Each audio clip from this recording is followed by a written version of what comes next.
Hello and welcome to Is It a Five Star? A new video series I'll be doing. Today I was well, actually this all started yesterday or maybe the day beforehand. Um, Somebody mentioned that they bought the NXT DVD. Somebody here on YouTube, shout out House of Reaction. You guys like your wrestling, awesome. So that got me interested because I have the network. I've seen, I don't know, maybe the last 2 years of NXT, and I wanted to see if I had seen all the matches on the DVD. So I looked it up, and I think near the third and the second disc, I have seen all of those, but I haven't seen the first disc or so. So that was pretty cool. I was like, oh, that's awesome. You know, they have matches that aren't necessarily easy to find on the DVD. So I may go out and buy the DVD myself. But that discussion led me to want to watch Becky's. No, not Becky. My bad. There are all four of the four horsewomen are on my screen right now. But that discussion led me to want to watch Bayley versus Sasha. Excuse me, I just state like I do. And I wanted to see if my rating held up because the first time I saw this match, spoilers by the way, if you haven't watched Bayley versus Sasha at Takeover Brooklyn, you definitely should. But back to the discussion at hand. The first time I saw it, I was watching it as it was live on the WWE Network, and I was on Reddit, and we were, chatting about it. And I was when the match finished, I typed up, I wrote 5 stars, 5 stars, 5 stars. I thought the match was perfect. I thought it was one of the top 30 or 40 matches I've ever seen in my life. Yeah, that's what I thought. I thought it was one of the best matches I've ever seen. So I gave it 5 stars. After that, whenever I give a match 5 stars personally, it's just a personal thing. I watch it again. I give it about a day, maybe a day and a half, and then I watch it again. And if it holds my interest the second time, then I'm like, okay, yeah, that's a 5 star. That's a classic. That's an all-time gem. I watched it again. Interesting tidbit here. I watched Brock Lesnar versus Cena versus Seth Rollins again, and I lowered that one down to 4.75. Originally, I gave it a 5, but on second viewing, it felt like a 4.75. Anyway, I watched Bayley versus Sasha again about 2 days later, maybe, or maybe the next day, and it still felt like a 5. So what this series is it's been months since I've watched this match, perhaps even a year, and I just finished watching it, and here's my reevaluation again as to if I believe it deserves a 5. And from the get, I want to say that this match has a lot of layers. Obviously, this is the third time I've watched it now, and there's still a lot of small things you could pick up on that you don't get the first or the second viewing. Small things like this time around, I noticed that when Sasha hit the knees on the third rope, she has like this look on her face. She beautifully acted. She looks as if she's tried everything, and then after that she goes full heel and starts going after Bayley's injured arm. Like character development in the middle of a match. That's the kind of stuff you're supposed to see in the classics. You know what I mean? She's not a one-dimensional character. As the match progresses, she gets more and more aggressive. I didn't mean for that to rhyme. But yeah, as the match goes on, she gets more aggressive. And the story is told by the look on her face. She acts it very well. So that's one thing I noticed that I didn't notice the first go around. Also, I didn't notice that when Bayley hits the Poison Rana, again, spoilers. Why are you watching this if you haven't watched the match? Watch the goddamn match. After Bayley hits the Poison Rana from the top rope, she takes off the Dusty Rhodes thing on her head, which I did not notice the first go around. And it's very symbolic with Dusty having just passed away. Her wearing it was a really good a thing to do for a memorial sort of thing.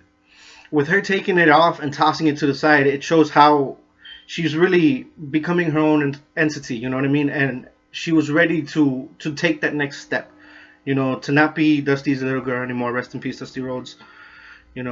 genius of the wrestling business and overall, just awesome, awesome entertainer. And it's small stuff like that, you know what I mean? That I have to say that it's still a five. It's still a 5 star in my book. The four horsewomen coming in afterwards, just amazing moment. Um, the crowd is going nuts during the whole thing. I had never noticed there's a kid in the front row that hits himself in the head for some reason. I don't know why that was there, but it was entertaining. There's some dudes in the background that when the match is over starts beating his chest. Like, dude got so into it that he literally like went, full, fighting spirit in the middle of the fucking audience. You know what I mean?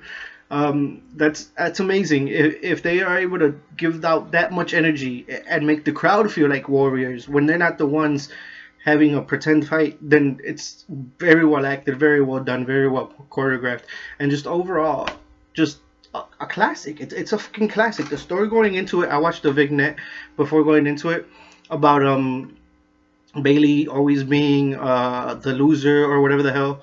Really well done. Sasha constantly calling her a loser and smacking her in the face, playing the heel. Really well done.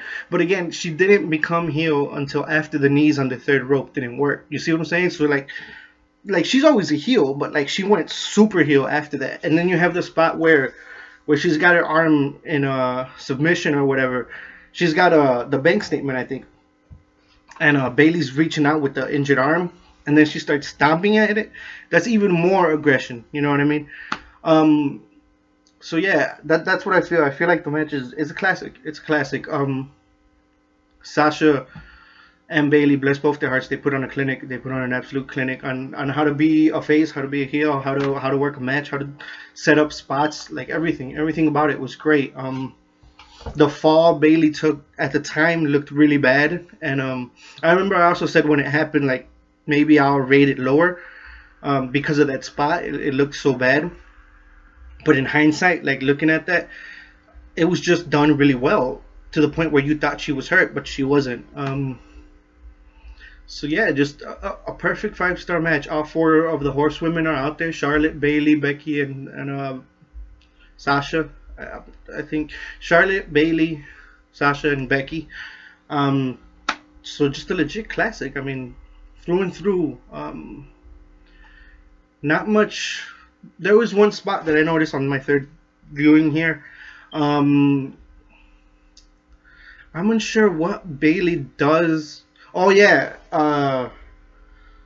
Sasha is going for like an arm move, and then she bounces from the third rope to the outside, and I think Bayley hits her hand on the ropes or whatever, and I don't know. I kind of felt that Sasha going in the ring at that moment was kind of awkward because she landed on the outside, but I think that may be more of a commentary thing, where commentary should have said that, Sasha was still working the arm or something like that. But it's not big enough of an issue for me to say it's not a 5 star. Like it's one small little minuscule detail in a match, and I know a lot of you are going to say, well, that means it's not perfect, but it doesn't have to be perfect to be classic. In fact, things rarely are perfect. There's not too many things that are perfect, and in fact, there's a certain philosophy. I'm not sure which one it was. It's been a while since I've read about it, but there's a philosophy that says in order for something to be a classic, there has to be uh, a small incorrect detail. Because if it were perfect, then it'd be an affront to God, and therefore it can't be a classic. I'm not sure if that's like a legit philosophy or something you prescribe to, but I know that I've heard of that before, and it's an excuse you can give if there's a small imperfection.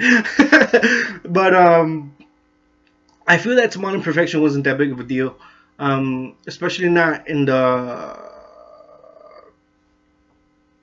full look of the match. It didn't hurt it much. Um, Sasha went back in the ring, even though I think the commentators were saying that, oh, she may have hurt herself worse or whatever the heck. But it makes sense in hindsight because she put Bayley's arms on the ropes, I think. And even if she didn't, she was working Bayley the whole match up until that point. So it makes sense that even though she hurt herself, that she wouldn't be as hurt as Bayley. And even when they get in the ring, they do the back and forth stalemate thing. So there's no clear advantage, and I think that's a good thing. Um, excuse me, I had to burp. Um, so yeah, I think it was a great match. I would still rate it 5 stars. Uh, this is my third time viewing it, I believe. If you haven't watched it, I very, very much recommend it. It's Becky. God damn it! Why do I keep messing up Sasha with Becky? It's Sasha Banks versus Bayley at Takeover Brooklyn. Great, great match. I would rate it 5 stars. I believe it won third place in the match of the year category last year, which isn't bad considering the amazing matches that happened last year. Like seriously, there's some really good matches last year. But I think Sasha Banks and Bayley ranks up there with the best of the best. It was definitely one of the matches of the year, and definitely one of the best matches I've seen in my entire life. Top 40, maybe top 50 best matches. It's up there. In other words, it deserves to get a 5 in my book. I know others will rate it differently. I believe Meltzer gave it a 4.75. That's fine. Obviously, he has a much higher standard than I do. He's watched more wrestling than I have. But personally, I'd give it a 5. I don't see anything that's that much wrong with it. I think it was a great match. Um, just great. Just amazing spots throughout. And I'm sure that if I watch it a fourth time, find even more layers to it. Um, so with that said, thank you for watching. Please like, comment, subscribe if you want me to do any other 5 star match out there. I should be doing Mascara Dorada versus Negro Casas and Fire Pro later tonight to continue the Hayabusa 32. Thank you for watching. Be for victory. There should be more Metal Gear Solid videos soon. I know y'all probably like, well, what the fuck happened to Metal Gear? I'll get back to Metal Gear. I do want to finish the Hayabusa 32 stuff, and then I'll probably do some more Metal Gear stuff. I enjoy Metal Gear, so I'll probably get back to it. You have a good one. Thank you.